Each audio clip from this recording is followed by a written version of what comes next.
Hi hello friends, welcome back to our channel. ఈరోజు నేను వచ్చేసి మటన్ బిర్యానీ చేస్తున్నానండి.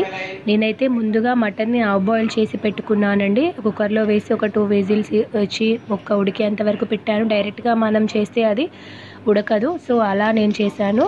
ఎప్పుడైనా ఆ ప్రాసెస్లోనే చేస్తానండి. మటన్ ఉడికాక తర్వాత అందులో మనం పెరుగు, ఉప్పు, పసుపు, కారం, అలాగే బిర్యానీ మసాలా, నిమ్మకాయ, ఒక హాఫ్ పీస్ లెమన్, అలాగే నేనైతే ఎగ్ కూడా కొట్టివేసి మ్యాగ్నేట్ చేసి పెట్టుకున్నానండి. తర్వాత బౌల్లో సాల్ట్ అలాగే బౌల్లో కొంచెం గీ వేసి కొంచెం ఆయిల్ వేసుకుని హోల్ బిర్యానీ మసాలా మొత్తం అందులో వేసుకున్నానండి. ఒక 2 పచ్చిమిర్చి కూడా వేసాను. అలాగే కొన్ని ఆనియన్స్ కూడా వేసి కొంచెం సాల్ట్ కూడా లైట్గా వేసి మగ్గిస్తున్నానండి. ఫ్రైడ్ ఆనియన్స్ వచ్చేసి నేను ముందే చేసేసి పెట్టుకున్నానండి. పక్కన కొన్ని జీడిపప్పులు కూడా వేసాను. అలాగే కొన్ని బఠానీలు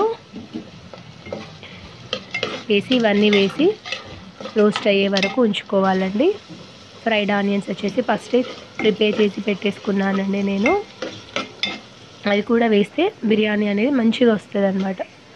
ముందుగా మనం మ్యాగ్నేట్ చేసుకున్న బిర్యానీని అందులో వేస్తున్నానండి. మటన్ని అందులో వేస్తున్నాను.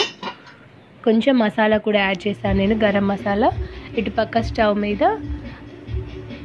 రైస్ పెట్టేసుకున్నానండి. ఎక్కువ మసాలాలు యాడ్ చేయలేదు, లైట్గానే వేశాను. చూడండి, ఈ విధంగా మొత్తం దగ్గరికి అయ్యేంత వరకు గ్రేవీ ఈ విధంగా ఉంచుకున్నాక నేను హాఫ్ తీసి పక్కన పెట్టేశానండి. హాఫ్ పక్కన పెట్టేసి మధ్య మధ్యలో వేద్దాం అన్నట్టుగా పక్కన పెట్టేశాను హాఫ్. చూడండి, ఆ రైస్ కూడా మనకు పూర్తిగా బాయిల్ అవ్వాల్సిన అవసరం లేదు, హాఫ్ అయితే సరిపోతుంది. రైస్ని ఇలా స్టెప్ బై స్టెప్ పరిచేసుకొని ఫ్రైడ్ ఆనియన్స్ అలాంటివి, పుదీనా, కొత్తిమీర ఉంటే కూడా మనం వేసుకోవచ్చు అండి. నేనైతే అవి వేయలేదు. మధ్యలో ఇలా స్టెప్ బై స్టెప్ మనం రైస్ అనేది వేసుకొని ఫ్రైడ్ ఆనియన్స్, ఒకవేళ కావాలనుకుంటే మనం ఫుడ్ కలర్ కూడా యాడ్ చేసుకోవచ్చు అండి. ఈ విధంగా చేసుకుంటే మన బిర్యానీ అనేది రెడీ అయిపోతుంది. లాస్ట్లో కొంచెం వచ్చేసి గీ అనేది కొంచెం వేడి చేసి వేసానండి, ఫ్లేవర్ టేస్ట్ బాగుంటుంది అనేసి.